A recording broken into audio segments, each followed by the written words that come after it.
Après la mission de suivi de la CEDEAO, le chef du gouvernement a reçu mardi à la primature une délégation du NDI, le National Democratic Institute.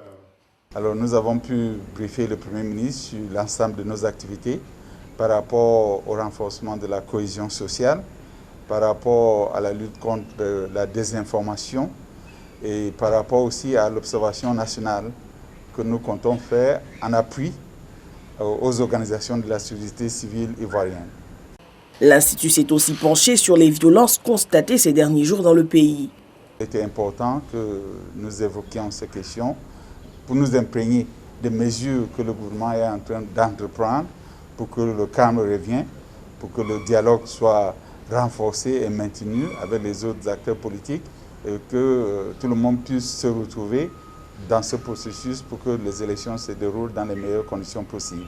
Le NDI appuie et accompagne la Côte d'Ivoire depuis de longues années dans la consolidation de la démocratie.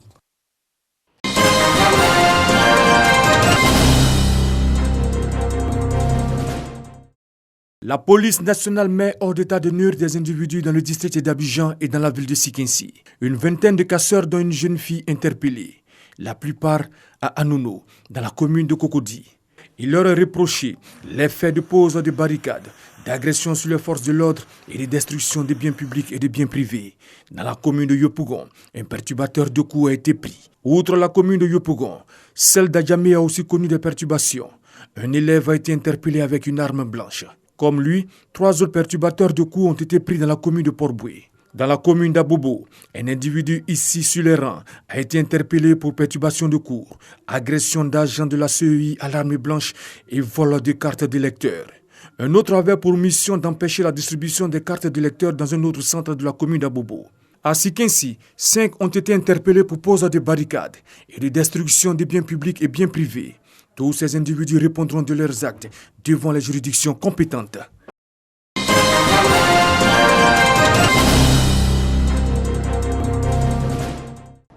12 personnes, 2 adultes et des enfants.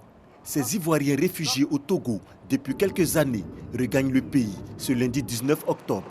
Leur retour a été facilité par le Haut Commissariat des Nations Unies pour les réfugiés et la Direction d'aide et assistance des réfugiés et apatrides du ministère des Affaires étrangères. Vous savez bien que depuis la maladie à coronavirus, les frontières sont fermées, hermétiquement fermées. Et le gouvernement a fait des efforts pour ouvrir ce couloir humanitaire et je voudrais profiter de cette occasion pour remercier le gouvernement togolais pour leur collaboration qui a permis de faciliter ce retour. Nous mettons tout en œuvre pour soutenir le gouvernement afin que votre réintégration soit durable, se passe de la meilleure façon possible et nous restons avec la DARA à votre écoute pour essayer de gérer tout ce que vous pourrez nous soumettre et essayer aussi de trouver avec vous des solutions. Selon le HCR, plus de 21 000 réfugiés sont toujours dans des pays d'accueil, notamment au Ghana, en Guinée, au Libéria, au Mali et au Togo. À ce jour, plus de 273 000 réfugiés ivoiriens sont rentrés au pays.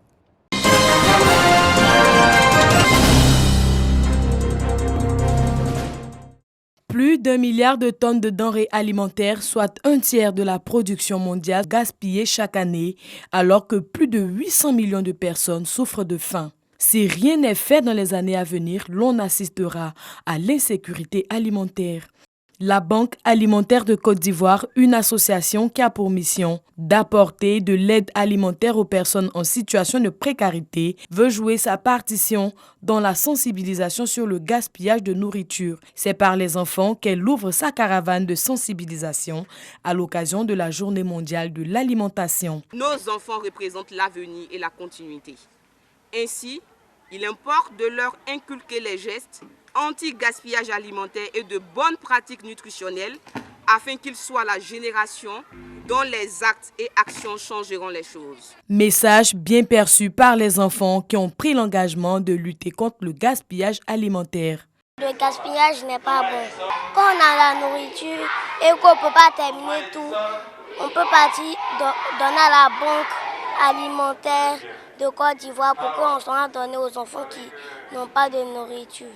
Sensibiliser les enfants sur le gaspillage alimentaire, une initiative appréciée par le ministère de la Femme, de la Famille et de l'Enfant. C'est avec beaucoup de satisfaction donc que nous apprécions et évaluons cette initiative qui a permis d'apporter de l'alimentation à plus de 5000 familles dans le contexte spécial de la Covid-19. Les enfants ont fait des dons de vivres à la Banque alimentaire de Côte d'Ivoire. À ce jour, plus de 40 000 personnes, dont 30 000 enfants, ont bénéficié d'une aide alimentaire de la Banque alimentaire de Côte d'Ivoire et ses partenaires.